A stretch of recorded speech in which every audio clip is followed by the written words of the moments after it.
Hi dears, welcome to my dream lady designs. നമുക്കിന്ന് cut ബീഡ്സും അതുപോലെ സീക്വൻസും പിന്നെ മിറർ കൂടെ യൂസ് ചെയ്യുന്നുണ്ട്. ഈ ഒരു വർക്കിന് സ്ലീവിൽ വർക്കാണ് കേട്ടോ ഡിസൈൻ ചെയ്യാൻ പോകുന്നത്. നല്ല ഹെവി വർക്കാണ് കേട്ടോ ചെയ്തിട്ടുള്ളത്. ഇതുപോലെ റിമി ടോമിയുടെ ഈ ഒരു ബ്ലൗസിലെ വർക്ക് ഉണ്ടല്ലോ, ഈ ഒരു വർക്കാണ് നമ്മൾ കുറച്ചും കൂടി ഹെവി ആക്കി ചെയ്യാൻ പോകുന്നത്. ബ്ലൗസിൻ്റെ സ്ലീവിലല്ല കേട്ടോ ഡിസൈൻ ചെയ്യുന്നത്, സാധാരണ നോർമൽ ചുരിദാറിൻ്റെ സ്ലീവിലാണ് ഡിസൈൻ ചെയ്യുന്നത്. കുറച്ച് പാർട്ടി വെയർ ആയതുകൊണ്ട് തന്നെ ഈ ഒരു വർക്ക് ഒന്നും കൂടി ഇറക്കിയിട്ട് വേണം ചെയ്യാൻ വേണ്ടിയിട്ട്. ഞാൻ സാധാരണ ഇത്തരം വർക്കുകളൊക്കെ ഫ്രീ ഹാൻഡ് ആയിട്ടാണ് കേട്ടോ വരക്കുന്നത്, കാർബൺ പേപ്പർ ഒന്നും യൂസ് ചെയ്യുന്നില്ല. അങ്ങനെ റെഫറൻസ് പിക്കിൻ്റെ ഒരു ഏകദേശ രൂപം ഇവിടെ റെഡി ആയിട്ടുണ്ട്. ഇനി നമുക്ക് വർക്കിലോട്ട് പോയാലോ. ഈ ഒരു കൊമ്പും ചുള്ളികളും കുറച്ച് കൂടിപ്പോയോ എന്നൊരു സംശയമുണ്ട് കേട്ടോ. എന്നാലും നമുക്ക് ഒരു ആഴ്ചയുള്ളൂ സമയം. ഇതിൻ്റെ കൂടെ ഞാൻ സ്ലീവും അതുപോലെ നെക്കും പിന്നെ ഷാളും ഒക്കെ വർക്ക് ചെയ്യാനുള്ളതാണ്. അപ്പോൾ എന്താവും അവസ്ഥ എന്നറിയില്ല. ഞാനേതായാലും ഷാളും നെക്കും ഫസ്റ്റ് തന്നെ ഡിസൈൻ ചെയ്ത് വെച്ചിട്ടുണ്ട്. കാരണം സ്ലീവ് കുറച്ച് ഹെവി ആയതുകൊണ്ട് അത് അവസാനം വെച്ചിട്ടുള്ളത്. അങ്ങനെ നമ്മുടെ കൊമ്പും ചുള്ളികളും അതുപോലെ ലീഫും ഒക്കെ ഇവിടെ റെഡി ആയിട്ടുണ്ട്.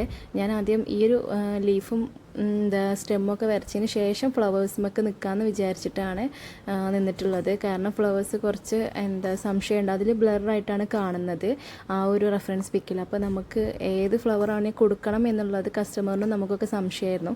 അപ്പോൾ ഞാൻ കുറേ ഒരു റെമോ പിക്കൊക്കെ അവർക്ക് അയച്ചു കൊടുത്തിട്ടുണ്ട്. അപ്പോൾ അവരതിൽ നിന്ന് സെലക്ട് ചെയ്തിട്ടുള്ളത് ഇങ്ങനെ ഒരു പിക്കാണ്. ഇതിൻ്റെ ഉള്ളിൽ നമ്മൾ സീക്വൻസ് വെച്ചിട്ട് പിന്നെ അതിന് മുകളിലായിട്ട് ഓരോ ലെയറായിട്ടാണ് കേട്ടോ ഈ ഒരു ഫ്ലവർ വന്നിട്ടുള്ളത്. അതിൻ്റെ കൂടാതെ തന്നെ ഇതുപോലെ കട്ട് ബീഡ്സ് വെച്ചിട്ട് വേറെ ഫ്ലവറും പിന്നെ അതുപോലെ മിറർ വെച്ചിട്ടുള്ള ഒരു ചെറിയൊരു വർക്ക് കൂടെ ഇതിന് കൂടെ ആഡ് ചെയ്യുന്നുണ്ട്. കസ്റ്റമറിന് ഒരു ഡിമാൻഡ് മാത്രമേ ഉണ്ടായിരുന്നുള്ളൂ കേട്ടോ, സ്ലീവ് ഫുള്ളായിട്ട് കവർ ചെയ്ത് നല്ല ഹെവി വർക്കായിട്ടുമാണെന്നുള്ളത്. ഇതുപോലെ ആ ഒരു വർക്ക് കഴിഞ്ഞതിന് ശേഷം അടിയിലായിട്ട് എൻ്റെ ഭാഗത്തായിട്ട് ചെറിയൊരു ലൈന് കൂടെ കൊടുക്കുന്നുണ്ട്. കട്ട് ബീഡ്സ് വെച്ചിട്ട് തന്നെയാണ് 2 ലെയറായിട്ടാണ് കേട്ടോ കൊടുക്കുന്നത്. ഷാളിൽ നമ്മളിതുപോലെ കട്ട് ബീഡ്സ് 2 ലെയർ 3 സൈഡാണ് കൊടുത്തിട്ടുള്ളത്. നെക്കിൽ അതുപോലെ വേറൊരു ഡിസൈനാണ് കൊടുത്തിട്ടുള്ളത്. അത് ഞാൻ മുന്നേ പോസ്റ്റ് ചെയ്തിട്ടുണ്ടായിരുന്നു. കാണാത്തവർക്ക് ഉണ്ടെങ്കിൽ ഞാൻ ഇതിൻ്റെ കൂടെ നെക്കിൻ്റെ ഒരു ഫോട്ടോ കൂടെ കൊടുക്കുന്നുണ്ട്. എന്നിട്ട് വീഡിയോ ജസ്റ്റ് ഒന്ന് കണ്ടു നോക്കണേ, യൂട്യൂബിൽ അപ്ലോഡ് ചെയ്തിട്ടുണ്ട്. ആ ഒരു വർക്കിലും നമ്മൾ കട്ട് ബീഡ്സ് മാത്രമാണ് കേട്ടോ യൂസ് ചെയ്തിട്ടുള്ളത്. പിന്നെ ചെറിയൊരു മുത്ത് യൂസ് ചെയ്തിട്ടുണ്ട്. അങ്ങനെ സ്ലീവിൻ്റെ വർക്ക് ഇവിടെ കംപ്ലീറ്റ് ആയിട്ടുണ്ട്. ഇതുപോലെ ഹെവി വർക്കാണ് കൊടുത്തിട്ടുള്ളത്.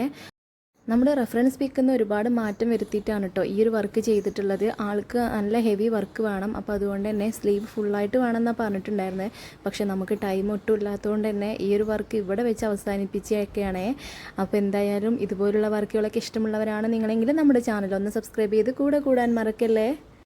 ഈ ഒരു വർക്ക് തന്ന ആളെ നമുക്ക് പേഴ്സണലി ആയിട്ടോ അല്ലാതെ ഒന്നും കോൺടാക്റ്റ് ഇല്ല കേട്ടോ. കാരണം നമുക്കിത് സ്റ്റിച്ച് ചെയ്യണ ഒരു ടീം തന്നതാണ്, അവർക്ക് കിട്ടിയ ഒരു ഓർഡറാണ്. അപ്പോൾ അതുകൊണ്ട് തന്നെ നമുക്ക് ആ കസ്റ്റമറുമായിട്ട് ഒരു ഡീലിങ്സും ഇല്ല. അപ്പോൾ ഇവർ സ്റ്റിച്ച് ചെയ്ത് കഴിഞ്ഞിട്ട് അവർ കസ്റ്റമർക്ക് കൊടുത്തിട്ട് ഭാഗ്യം ഉണ്ടെങ്കിൽ നമുക്ക് പിക്ക് കിട്ടുകയാണെങ്കിൽ ഞാൻ എന്തായാലും പോസ്റ്റ് ചെയ്യാം. ഏതൊരു വർക്ക് ചെയ്യുമ്പോഴും നല്ല ടെൻഷൻ അടിച്ചിട്ടാണ് കേട്ടോ ചെയ്യുക. നിങ്ങളുടെ കസ്റ്റമറുടെ കയ്യിലെത്തുമ്പോൾ എന്താവും അവരുടെ സജഷൻസും അവരുടെ അഭിപ്രായങ്ങളും അറിയാൻ ഒരുപാട് വെയിറ്റിംഗ് ആയിരിക്കും കേട്ടോ. അപ്പോൾ എന്തായാലും ഇതിൻ്റെ അഭിപ്രായം കേട്ടിട്ട് ഞാൻ എന്തായാലും വേറെ വീഡിയോസ് ചെയ്യുന്നതാണ്. അപ്പോൾ എന്തായാലും ഇതുപോലുള്ള വർക്കുകളൊക്കെ ഇഷ്ടമുള്ളവരാണ് നിങ്ങളെങ്കിൽ നമ്മുടെ ചാനൽ സബ്സ്ക്രൈബ് ചെയ്യാൻ മറക്കല്ലേ. ഇതുവരെ തന്ന സപ്പോർട്ട് ഇനി അങ്ങോട്ടും പ്രതീക്ഷിക്കുകയാണ്. എന്നാൽ പിന്നെ എങ്ങനെയാണ്. Thank you for watching.